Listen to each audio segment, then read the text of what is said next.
जय जिनेन्द्र मित्रों, आज पुनः हम संतों के संत आचार्य भगवंत गुरुदेव श्री विद्यासागर जी महामुनिराज के बारे में सीरीज नंबर 8 में उनकी उस महानता के बारे में समझेंगे जिस महानता के सामने नर नारी ही क्या, सारे देवी देवता भी नतमस्तक होते हैं।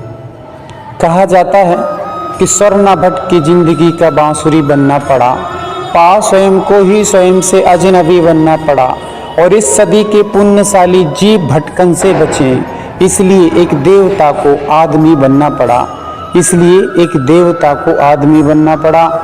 देवत्व के समान वे आचार्य भगवान अपने उद्धार के लिए, हम सबके कल्याण के लिए, जगत में अनेक भव्य जीवों के हित के लिए कल्याणार्थ इस धरातल पर आए थे और अपना कार्य किया।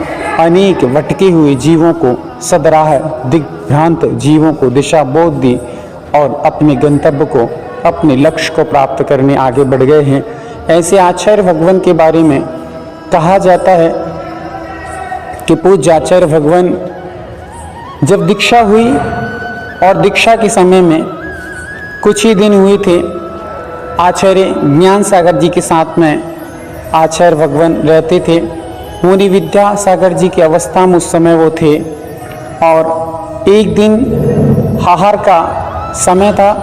आहार के समय में श्रावकों ने कमंडल में शुद्धि का जल भरा और दोनों आचार्य भगवान और पीछे पीछे लघुनंदन के रूप में मुनि विद्यासागर जी दोनों शुद्धि करने के लिए निकले।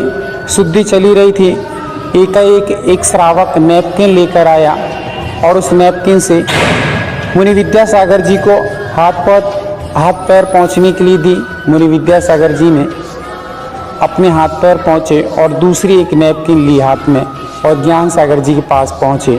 ज्ञान सागर जी के मुँह हाथ पैर पहुँचने के लिए जैसे ज्ञान सागर जी के पास नैपकिन लेकर के मुनि विद्यासागर जी पहुँचे तो ज्ञान सागर जी ने कहा कि भैया, मैंने तुम्हें कितने उपकरण दीक्षा के समय दिए थे।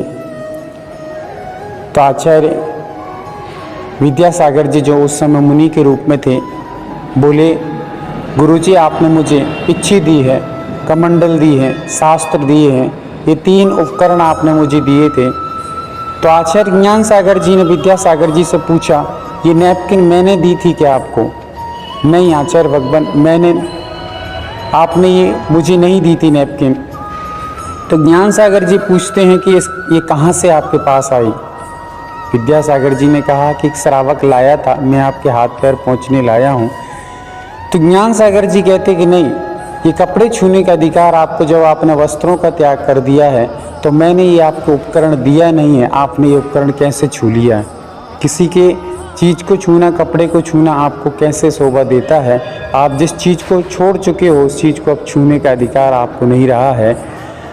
उस समय से पूज्य मुनि विद्यासागर जी जो धरातल पर आज आचार्य विद्यासागर जी के नाम पर दिलों दिमाग में सबके छाए हों, उन पूज्य विद्यासागर जी ने संकल्प कर लिया था, आज के बाद मैं किसी प्रकार से कोई नैपकिन आदि को स्पर्श नहीं करूंगा, कपड़े का कोई स्पर्श नहीं करूंगा।